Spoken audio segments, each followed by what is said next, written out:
LUMA Update with Terrence Kawaja and Connor McKenna. Welcome to LUMA Update. I'm Terry Kawaja. I'm Connor McKenna. Topping tonight's news, the GameStop Reddit controversy doesn't seem to be going away. The Wall Street bets community is now driving up the price of long-forgotten stocks just to spite short sellers.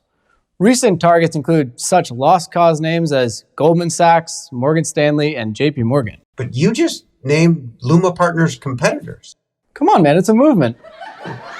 Okay, gotta have diamond hands to get those tendies, am I right? Okay, Boomer. The latest craze on Wall Street is SPACs, with over $100 billion raised for these vehicles in the last year by everyone from hedge fund titans to celebrities to your aunt from Poughkeepsie. So desperate are these blank check companies that quality potential targets are running competitive processes called SPAC-offs. I don't know about you, Connor, but a group of mostly rich, white, middle-aged men getting together to SPAC off sounds more red light district than financial district. It sounds gross, is what it sounds. In a clash of titans, Apple and Facebook are engaged in a battle royale. In a recent speech, Apple CEO Tim Cook accused Facebook of blatant privacy violations, while Facebook took out a full-page ads claiming it to be the savior of small publishers. Industry experts noted that the newspaper ad proceeds represented the most money that Facebook has ever paid to a publisher.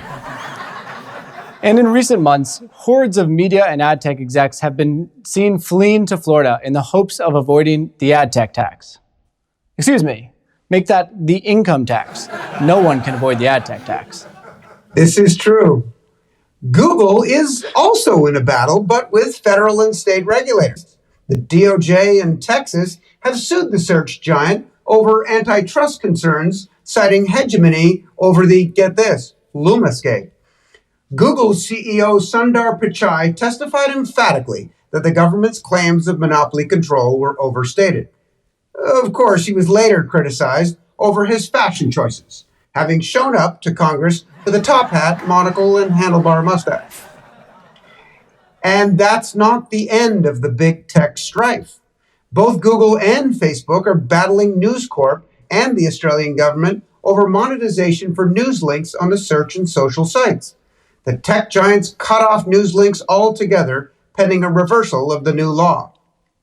A spokesman for News Corp was quoted saying, "No worries, mate, but don't be surprised if the bingo wait more maybe."